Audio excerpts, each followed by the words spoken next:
ऐसे अड़ोसी पड़ोसी शत्रु खड़ा कर देगा कि वो तुम्हें, अरे धन के पीछे हिंसाएं तक हो जाती हैं, मर्डर तक हो जाते हैं। अर्थ के 15 दोष भगवान ने उद्धव जी को बताए, जिसमें हिंसा अस्तेयम अनृतम च, सबसे पहला दोष है हिंसा। धन आया नहीं कि हिंसा का भाव हो जाता है, गरीबों का भाग भी हड़प लेते हैं, अनाथों का दीनों का भाग भी हड़प लेते हैं, ये हिंसा ही तो है। आवश्यकता से अधिक पाकर भी लोग प्रसन्न नहीं है।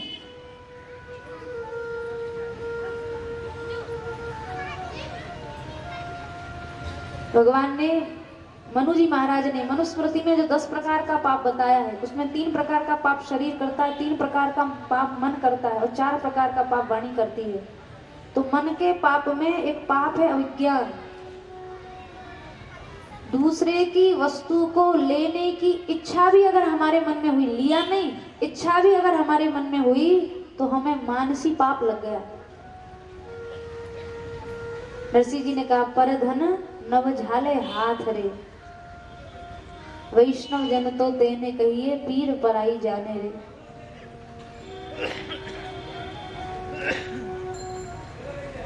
आज हम लोगों के जीवन से परमार्थ चला गया।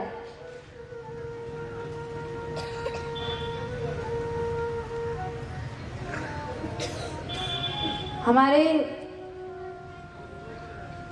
सनातन धर्म में देवर्षि नारद जी ने सप्तम स्कंध में स्वयं युधिष्ठिर जी को कहा है, युधिष्ठिर जी, सनातन धर्म का ठीक ठीक रूप से आश्रय लेने वाला व्यक्ति, उसका कोई भी कार्य परमार्थ के बिना हो ही नहीं सकता। एक गरीब से गरीब आदमी, परमार्थ केवल ऐसा नहीं जिनके पास सामर्थ्य है, पैसा है, पद है, उन्हीं वही लोग परमार्थ करें। जिसके पास कुछ नहीं है उसको भी परमार्थ करना चाहिए। नीति कहती है, तृणानि भूमिरुदकम वाक् चतुर्थी च शूद्रता। कोई इतना भी दरिद्र हो, इतना भी बेचारा असमर्थ हो कि खिला पिला भी ना सके, तृणानि भूमिरुदकम, आपके घर में कोई आया, आपने उसको आसन दे दिया, तो उस असमर्थ व्यक्ति के द्वारा आसन दिए जाने का कार्य भी भूमि दान में जो पुण्य होता है, वो व्यक्ति को, असमर्थ व्यक्ति को, केवल किसी व्यक्ति को आसन देने से हो जाएगा। कोई इतना गरीब आदमी है, बेचारा कुछ नहीं कर सकता, अपना पेट मुश्किल से भरता है। अब उस व्यक्ति के आज घर में भी कोई अतिथि आ गया, अब अपना पेट तो भर नहीं पा रहा, अतिथि का पेट कैसे भरे। अगर वो व्यक्ति कुशा उठाकर आसन के रूप में भी उसको दे देगा, महाराज आप इस आसन पे बैठ जाओ, तो उस व्यक्ति को वही पुण्य मिलेगा जो एक सामर्थ्यवान पुरुष को भूमि दान करने से मिलता है। तृणानि भूमिरुदकम, और भी कुछ नहीं है तो घर में पानी ही है, पानी दे दिया तो ये उसके द्वारा जलदान हो गया। मान लो पानी भी नहीं है, आसन भी नहीं है, वाक् चतुर्थी च सुंदरता, घर में आए हुए अतिथि को हाथ जोड़कर केवल ये कह दिया, आइए आप विराजिए, वाणी से अगर मीठा ही बोल दिया तो उस व्यक्ति को वही पुण्य मिलेगा जो पुण्य एक ब्राह्मण को अपने घर में वेद मंत्रोच्चारण करते हुए किसी व्यक्ति का आदर सत्कार करने पर मिलता है। वही पुण्य मीठी भाषा बोलने वाले एक असमर्थ व्यक्ति को भी मिल जाएगा। परमार्थ हमारी वृत्ति में होना चाहिए। परमार्थ जब वृत्ति में आएगा तो वो सामर्थ्य और असमर्थता का विचार नहीं करेगा। आई लोगों का घर भरा पड़ा है, सब कुछ भरा पड़ा है, लेकिन उसके बाद भी लोग अपने आप को असमर्थ दिखाते हैं। जरा सी उनको गौ सेवा की बात कहो, साधु सेवा की बात कहो तो अपने आप को असमर्थ दिखाते हैं, हमारी तो सामर्थ्य नहीं, हमारी तो सामर्थ्य नहीं।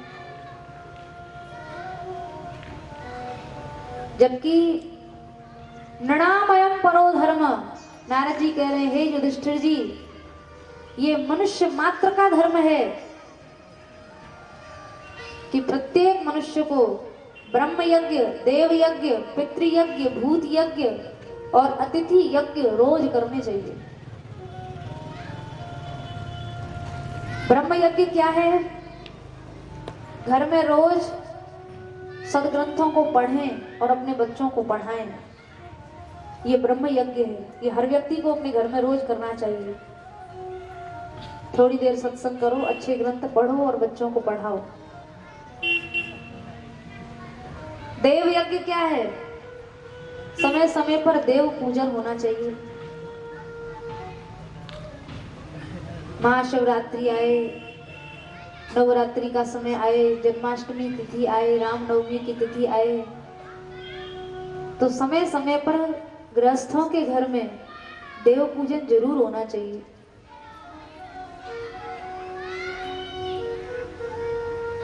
और घर में नियमित रूप से ठाकुर जी की सेवा अवश्य हो।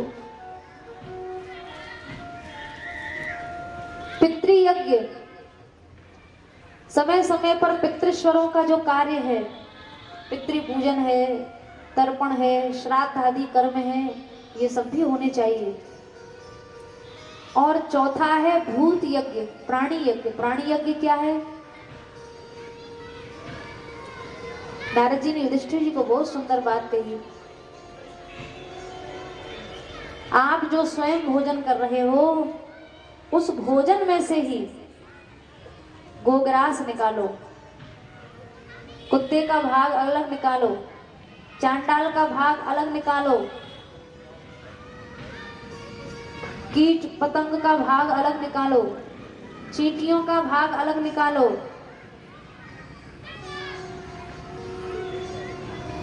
गोग्रास निमित्त से नहीं होता।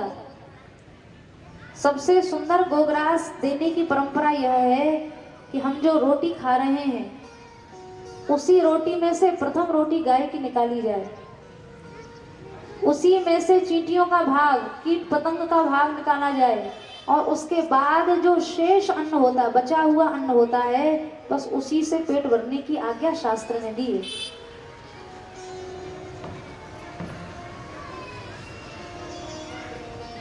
और पांचवा यज्ञ है अतिथि यज्ञ। घर में आया हुआ कोई भी अतिथि भूखा ना जाए। अगर घर से दरवाजे से अतिथि भूखा चला गया तो वो अपनी दृष्टि से ही आपके सब पुण्यों को खींच के ले जाएगा, सब सत्कर्म ले जाएगा।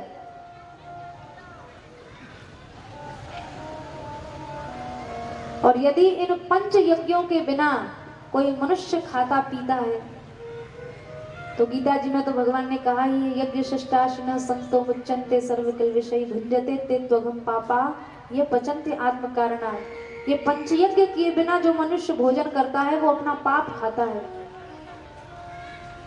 और शास्त्रों में लिखा है, पंचयज्ञ किए बिना, भगवदार्चन किए बिना, स्नान किए बिना जो भोजन करता है, उस व्यक्ति को भोजन के प्रत्येक ग्रास में खून पीने और पीव पीने से जो दोष होता है, उस दोष का भागीदार उस व्यक्ति को होना पड़ता है जो व्यक्ति बिना पंचयज्ञ किए भोजन करता है।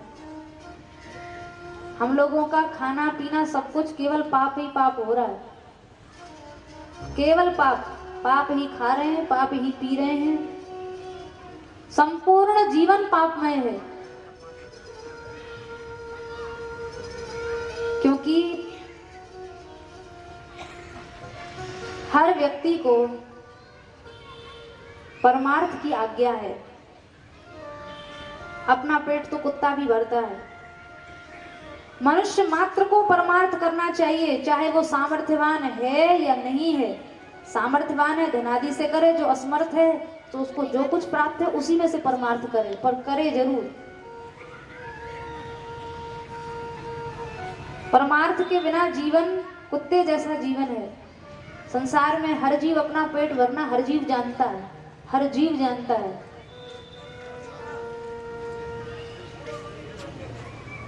इसलिए अर्थ का फल क्या है? अर्थ का फल है धर्म। अर्थ का फल अपनी सुख सुविधा बढ़ाना नहीं है, अपनी मौज मस्ती बढ़ाना नहीं है। कि लोग सोचे अब तो पैसा आ गया, अब हमारी जो इच्छा वो हम करें, जहां चाहें हम उसको लगाएं। स्पष्ट सूत जी महाराज कह रहे हैं, कामस्य नेन्द्रिय प्रीति, इंद्रियों को तृप्त करना ये अर्थ का प्रयोजन नहीं है, अर्थ का फल इंद्रियों को तृप्त करना नहीं है। अरे मनुष्यों, इंद्रियों को अधिक विषय दे देकर तृप्त करोगे तो इंद्रियों के अंदर विषय भोग की कुशलता और बढ़ जाएगी। शंकराचार्य भगवान कह रहे हैं, इंद्रियों को ज्यादा भोग देने से भोगों को भोगने की कुशलता और बढ़ जाती है, इंद्रियों की इच्छा और बढ़ जाती है, तृष्णा और बढ़ जाती है। इसलिए अपना धन केवल इंद्रिय पूर्ति में मत लगाओ, केवल उतनी ही इच्छा को हम अपने जीवन में घुसने दें जितने से हमारे जीवन का निर्वाह हो सके। और जीना क्यों है, जीवित रहने का प्रयोजन क्या है, जीवन का फल क्या है? जीवस्य तत्व जिज्ञासा नार्थो यश्चेह कर्म भी। जीवन का फल है तत्व की जिज्ञासा, यानी भगवान को पाने की इच्छा इस जीवन में हमको हो जाए, यही जीने का परम फल है। जिनको भगवत प्राप्ति की इच्छा नहीं हुई, ना तो उनको धर्म का प्रयोजन सिद्ध हुआ, ना उनको अर्थ का प्रयोजन सिद्ध हुआ। मान लो हम खूब धर्म का काम कर रहे हैं, खूब दान किया, खूब व्रत किया, खूब तीर्थ किए, खूब भंडारे कराए, पर अगर हमको भगवत प्राप्ति की इच्छा नहीं हुई तो इसका मतलब ना हमारे जीवन में धर्म की सिद्धि हुई, ना अर्थ की सिद्धि हुई, ना काम की सिद्धि हुई, ना मोक्ष की सिद्धि हुई। क्योंकि धर्म का फल है मोक्ष, अर्थ का फल है धर्म, काम का फल है अर्थ नहीं जीवन निर्वाह, और जीवन का फल है भगवान। अंतिम परिणति है भगवान। भगवान को पाने की इच्छा हो गई तो चारों पुरुषार्थ सिद्ध हो गए, और भगवत प्राप्ति की इच्छा नहीं हुई तो कोई पुरुषार्थ सिद्ध नहीं हुआ। जीवित रहने का फल क्या है? भगवान को पाने की इच्छा, दृढ़ संकल्प हमारे मन में हो जाए कि हम भगवान को पाकर ही रहेंगे, यही जीवन का परम फल है।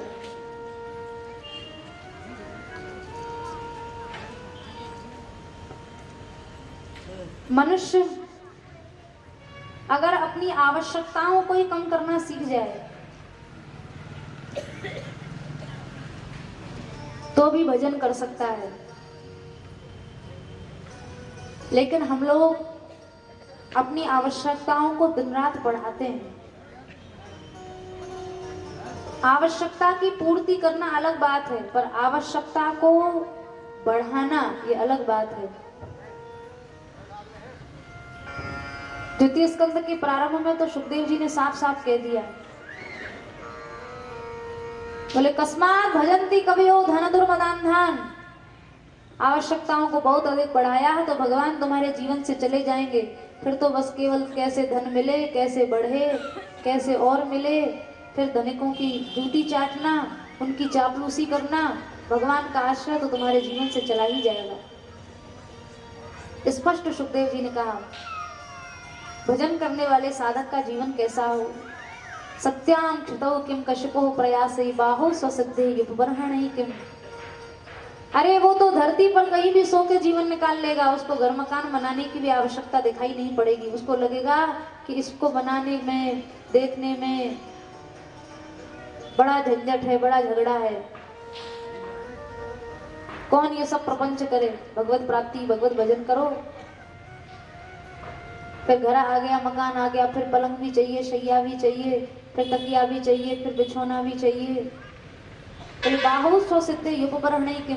जो मनुष्य जीवन की दुर्लभता को समझ गया और भगवत प्राप्ति जैसे शुभ संकल्प जिसके हृदय में हो गया, वो तो भुजाओं की तकिया लगा के सो जाएगा। सत्यंजलो किम प्रधान्य पात्रा। वो बर्तन इकट्ठे नहीं करेगा, सुबह के भोजन के अलग बर्तन, दोपहर के अलग, रात्रि के अलग।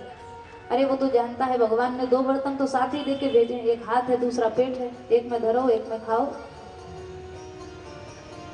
दिग्वल कलादो सती किम दुकूलई। फिर वो कपड़े इकट्ठे नहीं करेगा, वो तो घूरे न पेके बीन चनगटा उधर पोषिए सीथन।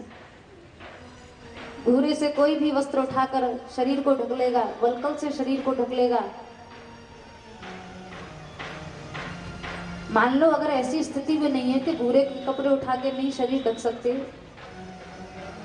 और सुखदेव जी जैसे आत्माराम महात्मा ये बातें कह सकते हैं, उनके शरीर पर एक वस्त्र नहीं था। 16 साल की युवा अवस्था में भी नग्न रहे, नग्न ही जीवन भर भजन किया है।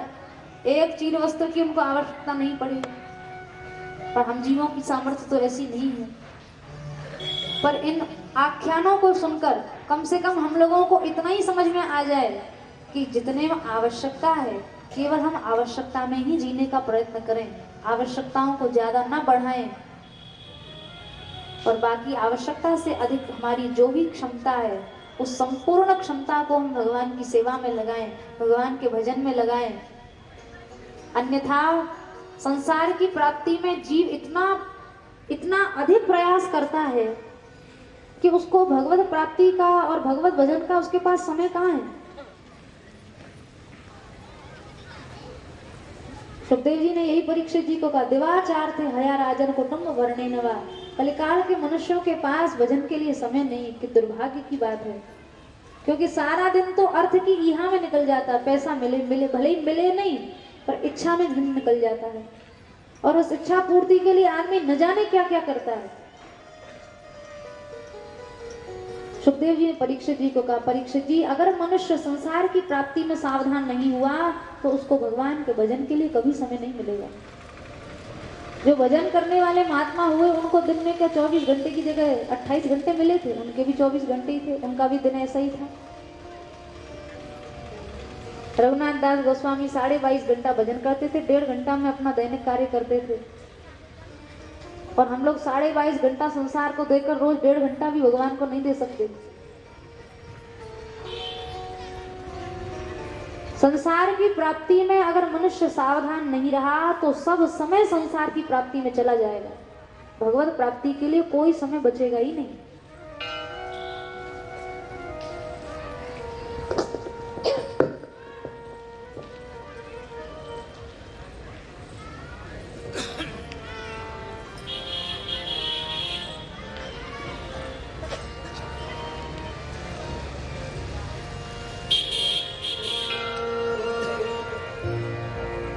भजन बनना तो पे मन से लानिया,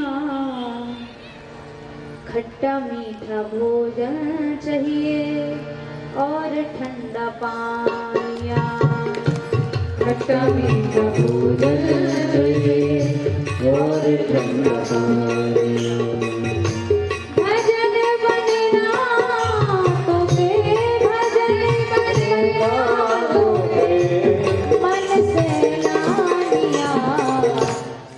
मीठा भोजन चाहिए और ठंडा पानिया। खट्टा मीठा भोजन चाहिए और ठंडा पानिया।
बार बार मिल गया, अब नया भोग चाहिए, फिर उसकी प्राप्ति में दौड़ो। फिर इंद्री कहेगी नहीं अब तीसरा भोग चाहिए, फिर उसकी प्राप्ति के लिए दौड़ो। भैया भजन के लिए समय बचेगा कहाँ? पूत तो सपूत चाहिए, फूल की निशानियां। पूत तो सपूत चाहिए, फूल की निशानियां। किला तो टूट चाहिए, किला तो टूट चाहिए, किला तो टूट चाहिए, किला तो टूट चाहिए। शंभु आसमानिया भजन बजना तो से मन से लाना। भजन बजना तो से मन से लाना।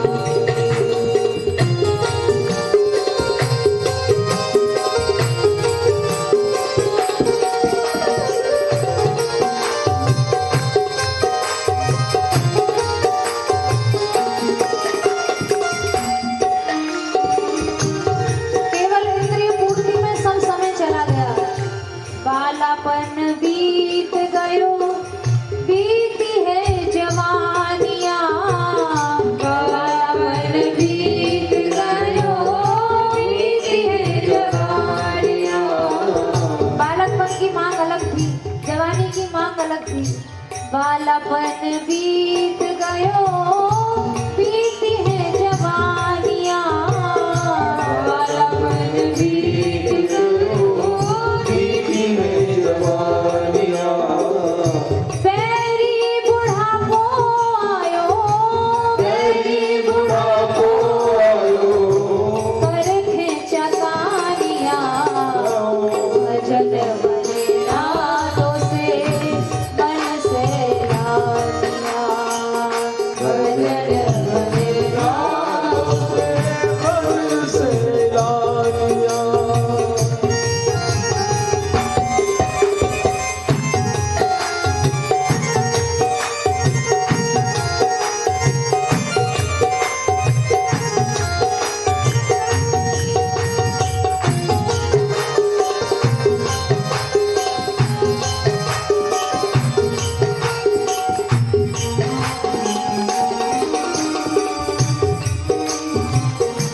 कहत मलूक दास छोड़ दे पराई आस। कहत मलूक दास छोड़ दे पराई आस। ऐसी भोली दुनिया माही, ऐसी भोली दुनिया माही। भरम भुलानिया, भजन बनेना तो से मन से लानिया। भजन बनेना मन से लानिया। मीठा भोजन चाहिए, खट्टा मीठा भोजन चाहिए, और ठंडा पानिया। भजन बनेना तो से मन से लानिया। भजन बनेना तो से मन से लानिया। मन से लानिया। संसार की प्राप्ति में मनुष्य अगर सावधान नहीं है तो उसका सब समय संसार की प्राप्ति में ही चला जाएगा।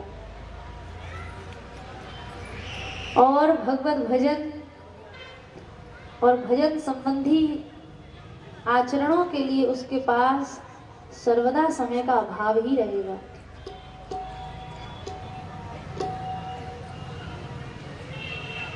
जीवस्य तत्व जिज्ञासा, जीते जी भगवान को पाने की इच्छा नहीं हुई और भगवत प्राप्ति इच्छा रूप लक्ष्य के लिए अगर हमने प्रयास नहीं किया तो उस मनुष्य को जीने का कोई लाभ ही नहीं मिला। सूत जी महाराज ने बहुत सुंदर परम धर्म को परिभाषित किया। भगवान की प्राप्ति की इच्छा ही परम धर्म है।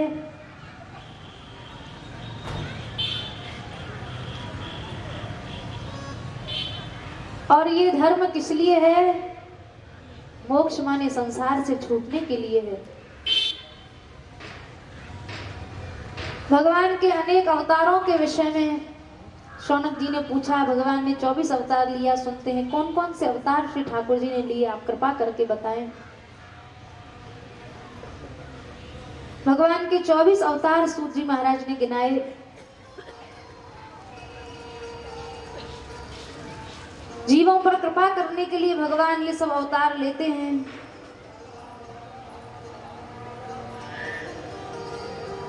और उसके पश्चात वेदव्यास जी महाराज को नारद जी की प्रेरणा से व्यास जी के द्वारा श्रीमद् भागवत ग्रंथ को भगवान ने प्रकट कराया।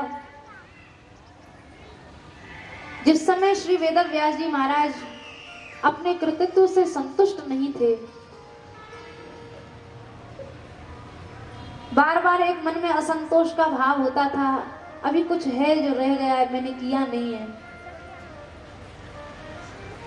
नारद जी महाराज पधारे। नारद जी ने व्यास जी को देखा।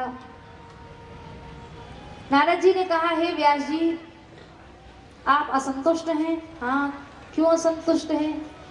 अरे महाभारत जैसा ग्रंथ आपने लिख दिया जो ईश्वर के अपरोक्ष अनुभव से संपन्न है, फिर भी आपको संतोष नहीं हो रहा। उसका कारण? व्यास जी ने कहा, मेरे अंदर जरूर कोई कमी रह गई, उस कमी को आप ही बताइए। वेद व्यास जी कह रहे हैं, न्यूनम अलम विचक्ष, मेरी न्यूनता, मेरी कमी को आप देख के बताइए। कमी है जरूर, मेरे अनुभव में नहीं आ रही है, वो बात अलग है। ये कौन व्यास जी कह रहे हैं? जो भगवान के 24 अवतारों में है।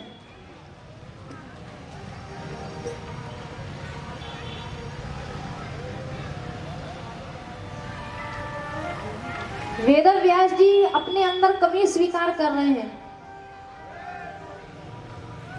लेकिन हम लोग जो गलती के हैं ही पुतले, हम लोगों को कभी नहीं लगता कि हमारे अंदर कोई कमी है। व्यक्ति को अपनी प्रशंसा सुनते सुनते, झूठी प्रशंसा सुनते सुनते अपनी प्रशंसा सुनने की गंदी आदत हो जाती, दुर्व्यसन हो जाता है। फिर वो आदमी अपनी कमी नहीं सुनना चाहता। फिर तो उसके मन में ऐसा भाव रहता है कि हमसे बड़े जन, गुरुजन भी हमारी प्रशंसा ही करें, हमारी कमी को ना बताएं। दुर्व्यसन, प्रशंसा सुनने का ऐसा दुर्व्यसन हो जाता है। और अगर कहीं गुरुजी भी कमी बताने लग जाएं तो गुरुजी में भी कमी ढूंढने लगते हैं।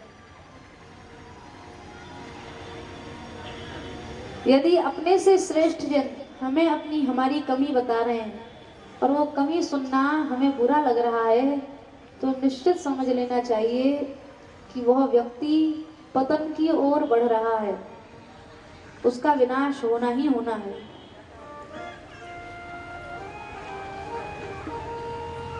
वेदव्यास जी ने क्या कहा? न्यूनम अलम विचक्षु, आप मेरी कमी को देखो, मुझे दिखाई नहीं पड़ रही है पर आप देख सकते हो। जो व्यक्ति ये सोचता है हमारे अंदर कमी नहीं है, इसका मतलब उसको कमी अनुभव में नहीं आ रही। कमी तो है पर कमी अनुभव में नहीं आ रही है।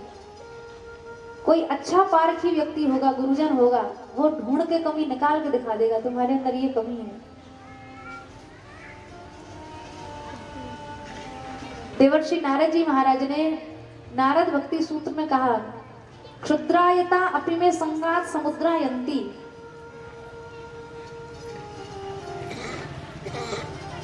हमारी छोटी छोटी चिंगारी जैसी कमी ही किसी दोषी व्यक्ति का संग मिलने पर समुद्र जैसी विशाल हो जाती है।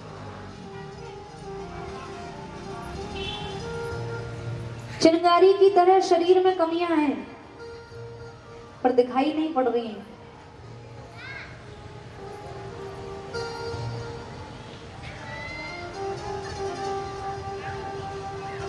अजामिल के अंदर कोई दोष था नहीं। हर व्यक्ति के अंदर कुछ जागृत संस्कार होते हैं और कुछ सुषुप्त संस्कार होते हैं गुण दोष के। किसी के अंदर गुण के संस्कार जागृत हैं पर दोष के संस्कार सुषुप्त हैं, सोए हुए हैं। तो हमें लगेगा ये आदमी बड़ा गुणी है, इसमें तो कोई दोष ही नहीं। पर ऐसा नहीं कि दोष है नहीं, वो दोष सो रहे हैं, सुषुप्त हैं। किसी व्यक्ति के अंदर दोष जागृत होता है और गुण सुषुप्त होता है, तो हमें लगता है ये तो दोषी है, इसमें गुण तो कुछ है ही नहीं। उसमें भी गुण हैं पर वो गुण सोए हुए हैं। जड़ चेतन गुण दोष में विश्व कीन करता। भगवान ने जड़ चेतन संसार को गुण और दोष से ही बनाया है। ऐसा कोई नहीं है जिसमें गुण नहीं है और ऐसा कोई नहीं है जिसमें दोष नहीं है। बस इतना ही अंतर है, किसी में गुण सो जाते हैं, दोष जग जाते हैं, किसी के दोष सो जाते हैं और गुण जग जाते हैं। ये चित्त जो है एक बड़ी विचित्र सी हार्ड डिस्क है जिसमें हमारे अनंतानंत जन्मों के गुण दोष भरे पड़े हैं, अनंतानंत जन्मों के। बस मनुष्य को जिस प्रकार का संग मिलता है, गुणियों का संग मिला तो गुण के संस्कार जाग जाएंगे, दोष के संस्कार सो जाएंगे। और किसी दोषी का, हीन व्यक्ति का संग मिल गया तो गुण के संस्कार सो जाएंगे, दोष के जाग जाएंगे। हैं गुण दोष हमारे तुम्हारे अंदर ही, वो कहीं से आते नहीं। क्षुद्रायता अभी में संगार समुद्रायंती, नारद जी कह रहे हैं भक्ति सूत्र में। क्षुद्र छोटे से चिंगारी जैसे गुण दोष भी जब संग मिल जाता है उस तरह का, तो विशाल समुद्र जैसा रूप बना लेते हैं। इसलिए कभी भी किसी भी व्यक्ति को यह नहीं सोचना चाहिए कि हमारे अंदर तो कोई दोष है ही नहीं, हमारे अंदर कोई कमी है ही नहीं। हमारे अंदर दोष है पर वो हमें दिखाई नहीं पड़ रहा है। उस दोष को गुरुजन, श्रेष्ठ जन ही देखकर जीव को बता सकते हैं। और जिसको गुरुजनों की बताई हुई बात ही बुरी लग जाए, गुरुजी तो बस दोष ही दोष देखते हैं, तो वो व्यक्ति अपने दोष को न कभी समझ पाएगा और न उस दोष से कभी मुक्त हो पाएगा।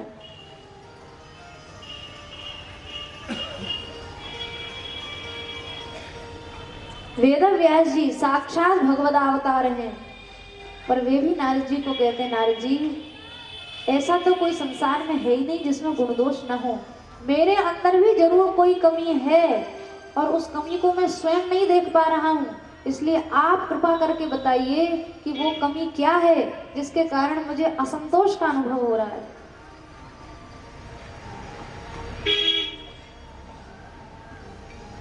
देवर्षि नारद जी ने देखा कि श्री वेदव्यास जी महाराज वास्तव में अपनी कमी को जानना चाहते हैं। अब जो कमी सुनना ही ना चाहे उसको तो बताने से भी क्या फायदा है। पर जिन्होंने अपनी कमी को अपनी इच्छा से सुनने की इच्छा व्यक्त की है, नारद जी ने सोचा व्यास जी को जरूर इनकी कमी बतानी चाहिए। देवर्षि नारद जी ने कहा, हे व्यास जी, आपने बहुत से ग्रंथ लिखे, उन ग्रंथों में बहुत प्रकार के धर्मों का वर्णन किया, लेकिन एक ऐसा धर्म जिसमें मनुष्य मात्र का समान अधिकार है और मनुष्य मात्र के लिए जो अनिवार्य है, उस परम धर्म को, उस भागवत धर्म को, उस निष्काम भक्ति धर्म को तो आपने गाया ही नहीं। वेदव्यास जी ने कहा, देवर्षि मैंने जहां तहां भक्ति धर्म को गाया तो है। नारद जी ने कहा, आपने गाया है, लेकिन वो ऐसा गाया है कि उसको कलिकाल के मंद बुद्धि व्यक्ति पढ़ने सुनने के बाद भी समझ नहीं पाएंगे। अब ऐसा ग्रंथ बनाओ, ऐसा ग्रंथ बनाओ जिसमें कुछ छोड़ने लायक ना हो, सब पकड़ने ही लायक हो। क्योंकि न कलयुग के बुद्धिहीन लोगों को ये नहीं समझ में आता कि कौन चीज पकड़नी चाहिए, कौन छोड़नी चाहिए। कहो तो पकड़ने योग्य को छोड़ दे और छोड़ने योग्य को पकड़ ले। अब पूरी महाभारत पढ़ने के बाद भी कोई आदमी ये कहे कि हमें तो शकुनी की कूटनीति बहुत अच्छी लगी, तो महाभारत में गीता जैसा सुंदर उपदेश तो उसे दिखाई नहीं पड़ा, उसे शकुनी जैसा खलनायक चरित्र दिखाई पड़ा। तो कलयुग के जीवों की बुद्धि इतनी मंद है, ये पकड़ने और छोड़ने योग्य वस्तु को जानते नहीं है। अब आप ऐसा कोई ग्रंथ बनाओ जो कि सबका सब पकड़ लिया जाए। इसलिए भागवत को रसमय फल कहा गया। इसमें ऐसी कोई हेय वस्तु नहीं है कि किसी फल का गुठली फेंकी जाए, किसी की छिलका फेंका जाए, किसी का बीज फेंका जाए। भागवत जी में गुठली, छिलका और बीज जैसा कोई अंश है ही नहीं। भागवत तो संपूर्ण रसमय है, पूरा का पूरा पीने योग्य है। भागवत जी से कुछ भी पकड़ लेंगे तो इनका कल्याण हो जाएगा। देवर्षि नारद जी महाराज ने प्रार्थना की वेद व्यास जी से, अब आप कोई ऐसा ग्रंथ प्रकट करिए। आपने अनेकानेक पुराणों में, अनेकानेक ग्रंथों में कहीं वर्ण धर्म गाया, कहीं आश्रम धर्म गाया, कहीं कोई गाया, कहीं कुछ गाया। लेकिन व्यास जी मुझे एक बात समझ में आती है। गोस्वामी श्री तुलसीदास जी महाराज का बहुत सुंदर पद है, राम राम राम जी जो लो तू न जपी है, तो लो तू कहूँ जाय तीनों ताप तपी है। अरे मूढ़ जीव, अगर तूने भगवान नाम का आश्रय नहीं लिया तो तू पूरी त्रिलोकी में कहीं चला जा, तेरे मन को कहीं भी शांति नहीं मिलेगी, कहीं सुख नहीं मिलेगा। सुर सरि तीर बिनु नीर दुख पाइए, सुर तरु तरे तोहे दारिद्र सताइए। भक्ति धर्म से शून्य व्यक्ति यदि कल्प वृक्ष के नीचे भी बैठ जाएगा तो कल्प वृक्ष के नीचे बैठने के बाद भी उसको दारिद्र छोड़ेगा नहीं। और उस व्यक्ति की दशा, भक्ति धर्म का आश्रय जिस जीव ने नहीं लिया है, अन्य धर्मों को निष्ठा से निभा रहा है और भक्ति धर्म नहीं पकड़ा, उसकी हालत ऐसी हो जाएगी, जागत बागत सपने ना सुख सोई है, और जन्म जन्म जुग जुग जग तू रोई है। जीवन भर एक जन्म नहीं, जन्म जन्मांतर उसे रोना पड़ेगा। ना उसे जागृत में सुख मिल सकता है, ना उसे स्वप्न में सुख मिल सकता है। छूटवे के जतन विशेष बांधो जाएगो, और वही है विश्व भोजन जो सुधा सानि खाएगो।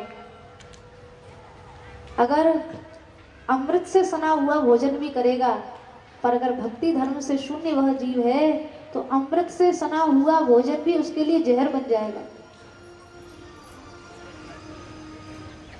और मीराबाई के लिए हालाहल जहर भी अमृत बन गया, और भक्ति शून्य व्यक्ति के लिए अमृत भी जहर बन जाएगा। तुलसी त्रिलोक तिहु काल तो से दीन को, राम नाम ही की गति जैसे जल मीन को। कलिकाल में उत्पन्न जीवों की गति जैसे मीन की गति केवल जल में है, जल से ही है, ऐसे कलिकाल में उत्पन्न जीवों की गति केवल भगवान के नाम से, विशुद्ध भक्ति धर्म के आश्रय से ही है। इसलिए भक्ति धर्म का आश्रय कलियुग के मनुष्य लें, ऐसा भक्ति धर्म प्रधान किसी ग्रंथ को आप रचिए। नारद जी महाराज ने वेद व्यास जी को कहा, तब नारद जी की प्रेरणा से वेद व्यास जी ने श्रीमद् भागवत ग्रंथ का प्रणयन किया। ऐसा ग्रंथ बनाया, ऐसा ग्रंथ बनाया कि संसार के विषयासक्त जीवों की क्या चलाई, साक्षात ब्रह्म में रमण करने वाले आत्माराम महात्मा श्री सुखदेव जी महाराज भी इस ग्रंथ को पढ़ने के लिए विवश हो गए। संपूर्ण श्रीमद् भागवत जो जन्म लेते ही भाग गए थे, लेकिन भागवत जी के 2 श्लोकों से खिंचकर चले आए। संपूर्ण भागवत जी को पिता के चरणाश्रम में बैठकर पढ़ा, भागवत ही उनका प्राण बन गई।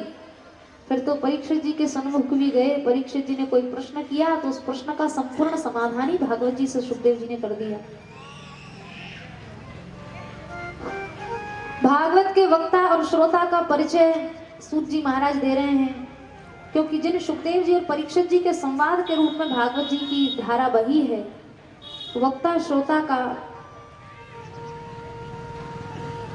परिचय होना आवश्यक है। श्रोता कौन है? परीक्षित जी महाराज हैं। कैसे परीक्षित जी हैं? जिन्होंने जन्म बाद में लिया और जन्म के पहले भगवान का दर्शन कर लिया। बड़े बड़े मुनि लोग जन्म लेने के बाद भगवान के दर्शन के लिए जीवन भर साधन करते हैं, लेकिन परीक्षित जी कैसे जन्मजात भक्त हैं कि परीक्षित जी को जन्म बाद में मिला, दर्शन पहले हो गया। महाभारत में तो लिखा है, जिस समय अश्वत्थामा ने उत्तरा मैया के गर्भ पर ब्रह्मास्त्र छोड़ा, उस अग्नि से जलते हुए अस्त्र को अपने गर्भ की ओर आते हुए देखकर उत्तरा मैया घबरा गई। और ब्रह्मास्त्र अचूक है, अमोघ है, अपरिहार्य है, उसका कोई निवारण नहीं कर सकता। जैसे ही ब्रह्मास्त्र उदर में घुसा, उसी समय ब्रह्मास्त्र के अमोघ प्रभाव से परीक्षित जी गर्भ में मर गए। परीक्षित जी की मृत्यु हो गई गर्भ में। और उत्तरा मैया ने जब बालक को जन्म दिया तो वो बालक मृत था, मरे हुए बालक को जन्म दिया।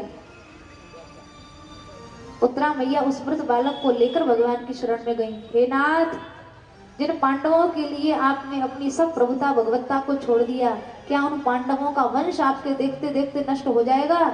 अगर पांडवंश का वंश नष्ट हो गया तो आपकी भक्तवत्सलता को कौन जानेगा? तो भगवान ने देखा उत्तरा के हाथ में मृत पुत्र है, मरा हुआ बालक, पेट में ही मर गया था, देखा तो किसी को था ही नहीं। उसी समय भगवान ने हाथ में उस बालक को लेकर कहा, अगर पांडवों में मेरी निष्कपट प्रीति है, पांडवों से मेरा सच्चा प्रेम है, तो ये बालक इसी समय जीवित हो जाए। उसी समय परीक्षित जी जीवित हो गए और जीवित होते ही ठाकुर जी के हाथ में प्रथम दर्शन भगवान का ही परीक्षित जी ने किया। ऐसे श्रोता हैं परीक्षित जी महाराज। भगवान का दर्शन, जन्म लेते ही भगवत दर्शन।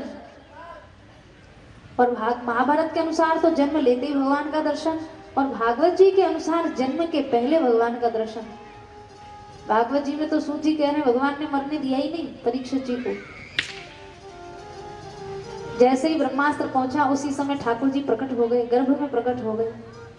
परीक्षित जी ने भगवान का बढ़िया दर्शन किया। भगवान ने ब्रह्मास्त्र को शांत कर दिया। भगवान ने अपनी कृपा कवच में परीक्षित जी को ढक लिया। दर्शन पहले हो गया, उसके बाद परीक्षित जी का जन्म हुआ।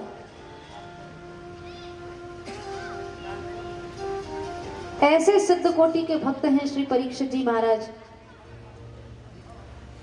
और श्री उत्तरा मैया के द्वारा परीक्षित जी की रक्षा, अश्वत्थामा के ब्रह्मास्त्र से पांडवों की रक्षा, यह सब भगवान की कृपा को देख रही थी कुंती मैया। भगवान, महाभारत हो ही गया था, युधिष्ठिर जी को राज्य गद्दी मिल ही गई थी, जाना चाहते थे द्वारिका। कुंती मैया खड़ी होकर स्तुति करने लगी, हे प्रभु, संसार में उच्च कुल में जन्म, ऐश्वर्य, श्री, ये सब चीजें मनुष्य की मदान्धता को बढ़ाती हैं। उच्च कुल में जन्म पाकर, श्री पाकर, पैसा पाकर, प्रभुता पाकर आदमी अंधा हो जाता है, सामने खड़े भगवान उसको दिखाई नहीं पड़ते हैं। हे नाथ, आपने भी मुझे राजमाता बनाकर ऐसा ही काम मेरे साथ किया। ऐसा पर्दा आपने मेरी आंखों पर डाल दिया कि अब धीरे धीरे आप मेरी आंखों से ओझल हो जाएंगे, मुझे दिखाई नहीं पड़ेंगे। आज तो जाने की अनुमति मांग रहे हैं, फिर कल को लौट के ही नहीं आएंगे। अरे जिस कुंती ने बाल्यकाल से आप ही के आश्रम में जीवन निकाला है, वो कुंती आपके बिना जी कैसे पाएगी? उच्च कुल में जन्म, ऐश्वर्य, श्री, ये भगवान क्या करते हैं? या आंख पे पर्दा डालने का काम करते हैं। ऐसा पर्दा डालते हैं कि आदमी को जीवन भर भगवान दिखाई नहीं पड़ते। हे नाथ, जैसे किसी व्यक्ति के आंख पर मोतिया बिंद का पर्दा पड़ जाए तो उस आदमी को दिखाई नहीं पड़ता। हल्का फुल्का पर्दा पड़े तो धुंधला दिखाई पड़ता है, और अच्छी तरह आंख पूरी ढक जाए तो फिर अंधा हो जाता है। मुझे आप राजमाता बना के अंधा मत बनाइए, आप कृपा करिए, विपत्ति रूप ऐसा काजल मेरी आंखों में लगा दीजिए कि मुझे जन्म भर आप ही दिखाई पड़े, आपके अलावा कोई दूसरा दिखाई ना दे।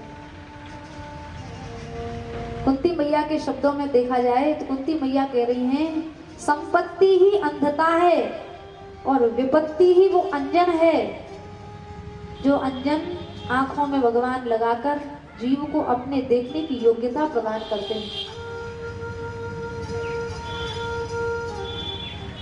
हे नाथ, मैं अपने अवगुणों को कहां तक कहूं। उत्पत्ति पांडु सुतन की करनी, सुनी सतपंथ डर्यो। ते त्रैलोक के पूज्य पावन यश, सुनी सुनी लोक तरयो। अगर हमारे कुल खानदान की वृत्तांत को, घटना को अगर धर्मराज सुन ले तो धर्म का मार्ग भी घबरा जाएगा, वेद मार्ग भी डर जाएगा। एक दो गलत काम नहीं हुए, हमारा तो सब कुल खानदान पैदा ही गलत कामों से हुआ है। ऐसा क्या हुआ? द्विज कानीन हमारो आजा, गोलक पिता वंश को गारी। हमारे पूर्वज व्यास जी महाराज कुमारी कन्या से पैदा हुए, गोलक पिता वंश को गारी। विधवा स्त्रियों से व्यास जी ने अंबिका और अंबालिका से धृतराष्ट्र और पांडु को जन्म दिया। विधवा स्त्री से पुत्रों का जन्म हुआ।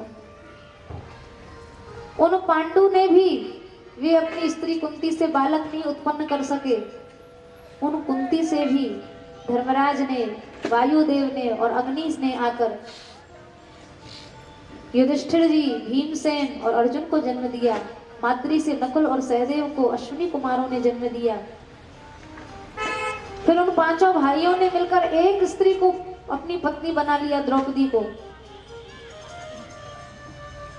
अरे बड़े भाई की स्त्री छोटे भाई के लिए मां समान है, पूजनीय है, और छोटे भाई की स्त्री बड़े भाई के लिए बहन के समान है, बेटी के समान है।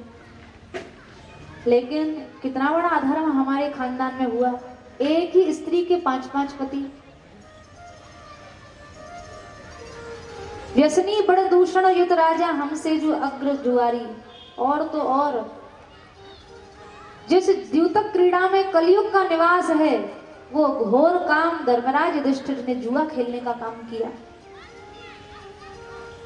और जुआ खेले तो खेले, अपने आप को, धन को, राज्य को दांव पे लगाया तो लगाया, स्त्री तक को दांव पे लगा दिया। इससे बड़ा घोर पाप क्या हो सकता है?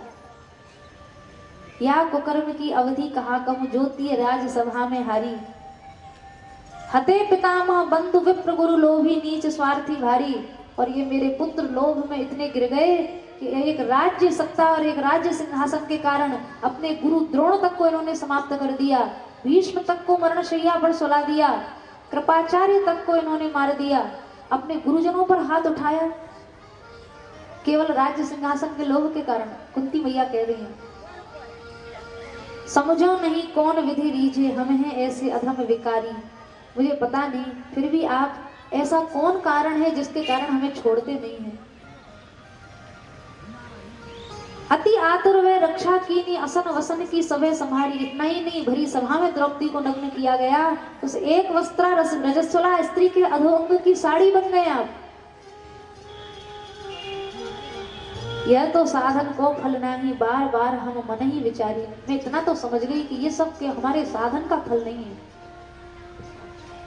हम बिगाड़ते गए, वीरभद्र केवल कृपा ते बिगड़त गई जो सभे संभारी।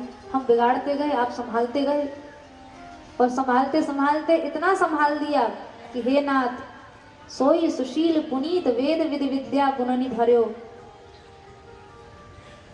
गणिका और कंदर्प ते जगमा अग्न करत उबर्यो। तिनको चरित्र पवित्र जान हरि, निज हृदय भवन धर्यो। अगर मैं विचार करूं और अगर मैं देखूं तो मेरे कुल खानदान में एक गंदी नाली का कीड़ा, वैश्या जो दुराचार व्यभिचार करती है, ऐसा दुराचार और व्यभिचार। बताओ, एक स्त्री के 5 पति, ये किसी वैश्या के आचरण से कम थोड़ी है। वैश्या के घृणित आचरण जैसा कार्य भी हमारे कुल खानदान में हुआ। पर हे नाथ, आपने उन्हीं पांडवों के यश का इतना विस्तार कर दिया। तिनको चरित्र पवित्र जान हरि, निज हृदय भवन धर्यो।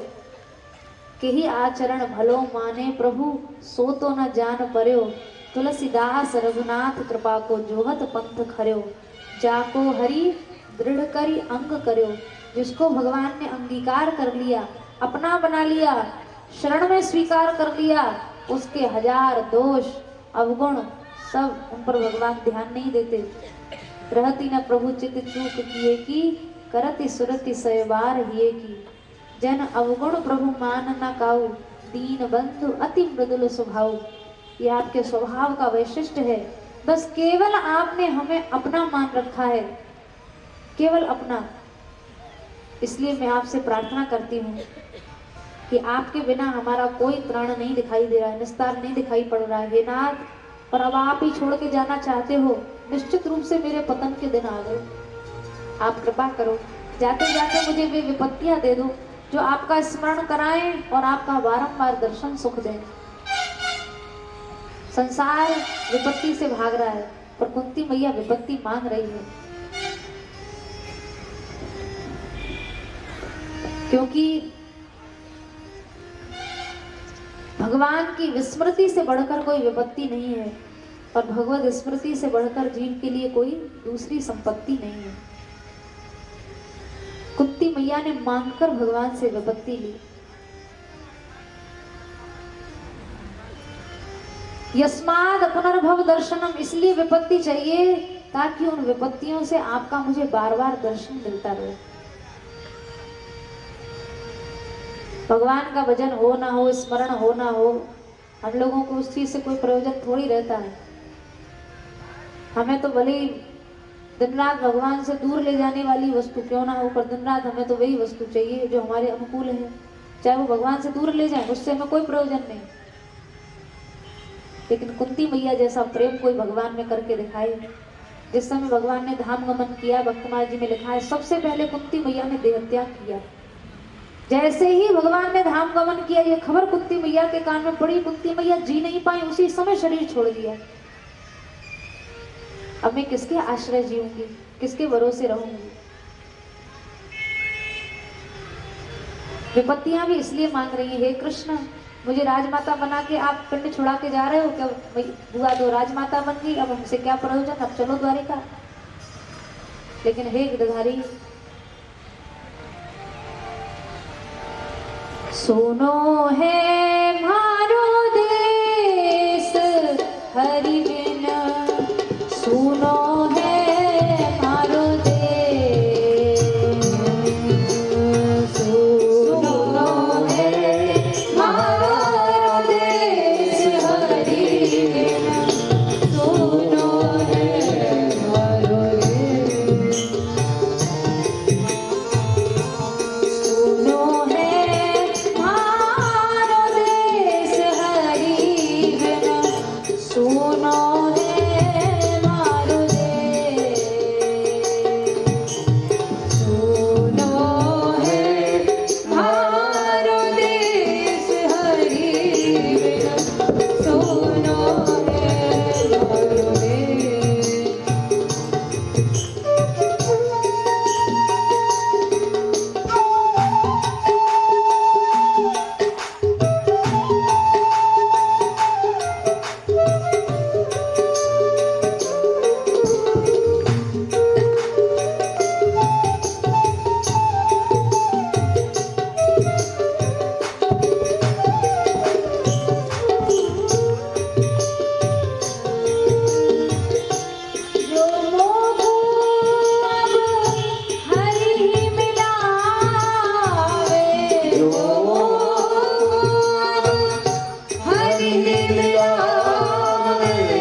अगर कोई है तो मैं उसको अपना तन प्राण सब कुछ पेश कर दूंगी, सब कुछ न्यौछावर कर दूंगी। अगर वो विपत्ति जो भगवान से मिलाए तो कुंती मैया के कह रही हैं उन विपत्तियों का बहुत स्वागत है हमारे जीवन, बार बार स्वागत है।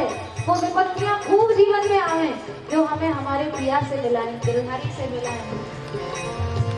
तेरे कारण बन बन डोलूं, तेरे कारण बन बन डोलूं, हर जोगन बोले,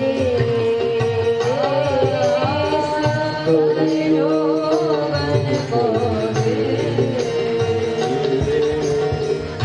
मीरा के प्रभु कब रे मिलोगे, मीरा के प्रभु कब रे मिलोगे, कज दियो नगर नरेश हरि बिन, तज दियो नगर नरेश हरि बिन, सुनो है मारो देश, सुनो है मारो देश हरि बिन, सुनो है मारो देश, सुनो है मारो, सुनो है मारो देश। मीराबाई ने भी राजरानी महारानी का पद छोड़ दिया, कुंती मैया ने भी राजमाता का पद छोड़ दिया, मुझे नहीं बनना राजमाता। हे नाथ विपदः संतु न शाश्वत, मेरे जीवन में सदा सर्वदा वो विपत्तियां ही रहें, राजमाता का वैभव नहीं चाहिए। आपका दर्शन, आपका स्मरण कराने वाला कारण चाहिए।